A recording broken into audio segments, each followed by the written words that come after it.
Hi, welcome to learning Ohel Rachel. I want to just say, as you see, I'm wearing a tichel today. It's raining in Israel. It is such Gishmei Bracha this year, after many years of drought. Baruch Hashem for each drop, but no shaitel. In any case, this shiur, as always, is dedicated to Zecher Rachelea Bas Rav Chaim Tzvi, and with that, we'll just go on. So, we spoke last time about what a woman is meant to be. We spoke about Hashem's perspective. When he addressed women in giving the Torah, he said, Ko Tamar lebeit Yaakov.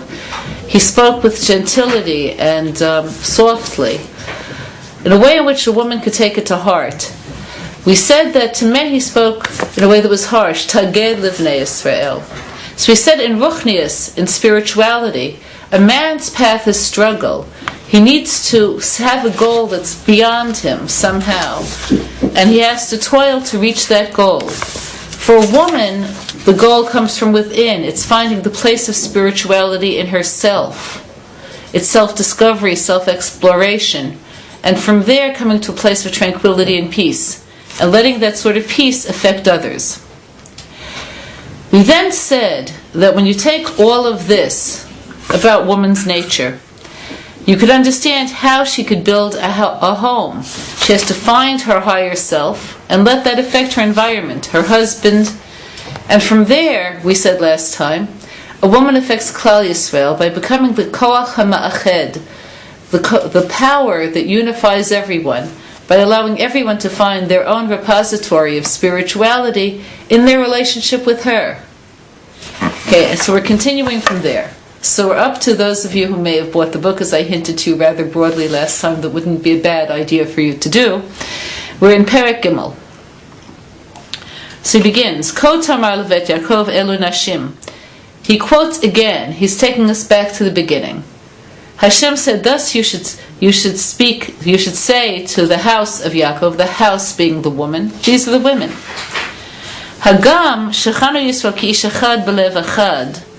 Harei hazacharim nikvaim b'nei Yisrael lashon rabim, v'anashim nitan Hashem hame'ached bet Yaakov. He points out something remarkable that I have not seen anybody else take notice of.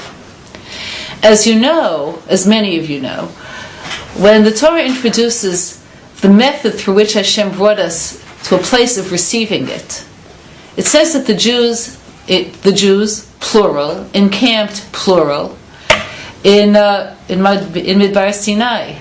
And then it says, Vayichan, and he encamped at the foot of the mountain.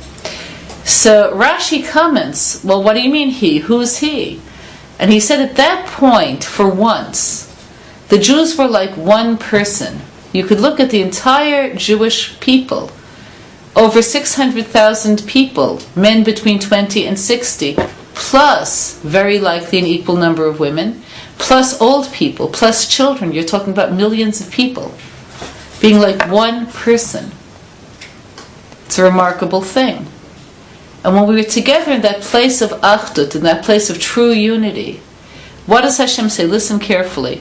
This is what you should say to Bet Yaakov, to the house of Yaakov. It doesn't say plural, Batei Yaakov, the houses of Yaakov. It says Bet Yaakov, one house. But when addressing the men, it says V'taged livnei Yisrael. You should speak to the sons, plural, not the son, the sons of Israel. Hashem was speaking to the men in plural, but when he spoke to the woman, he spoke to them as though they were one person. And I want to tell you why. It's because the women are the koach hama'ached, the unifying force. So that doesn't happen to women by losing their individuality. In fact, the Talmud says that 1,000 women are 1,000 individuals. But it comes from their place of self-exploration and discovery, through which they make a connection between them and others. V'nekret Knesset Yisrael em b'neviim. The community of Israel is called mother in the Nevi'im. K'divrei Chazal, enimo el Knesset Yisrael. Okay, as it says, there's no way of referring to his father his mother, except as Knesset Yisrael. What does this mean? Okay, so in Hosea, in Perek Aleph, when Hashem talks about Imchem, this is what your mother did. Whose mother? Hosea's mother? No. It means Knesset Yisrael. They're all called the mother. Similarly, in Shir HaShirim, it says, Tzenu re'ena benot Tzion b'melech Shlomo b'atara shitfalo imo b'yom chaturato b'yom simchat libo. Go forth and see, daughters of Tzion, King Shlomo. Every place it says King Shlomo in Shir HaShirim, it means Hashem himself, the king, Shalom Shelo, who peace belongs to him. See him. What a statement. B'atara she'itfalo imo, with the crown that his mother placed upon his head.